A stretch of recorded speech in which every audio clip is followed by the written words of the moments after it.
ব্রাজিলের বিরুদ্ধে অন্যায্য বাণিজ্যিক চর্চা নিয়ে আনুষ্ঠানিক তদন্ত শুরু করেছে মার্কিন প্রেসিডেন্ট ডোনাল্ড ট্রাম্পের প্রশাসন।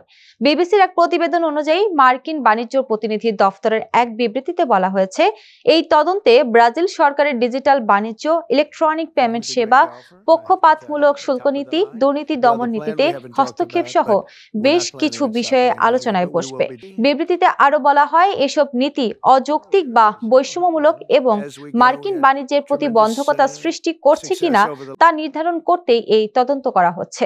গত সপ্তাহে প্রেসিডেন্ট ট্রাম্প ব্রাজিলের সাবেক প্রেসিডেন্ট জাইর বলসোনারোর বিরুদ্ধে চলমান বিচারিক কার্যক্রম বন্ধ করার আহ্বান জানিয়ে তাকে উইচ হান্টের শিকার বলেও মন্তব্য করেন। And all action is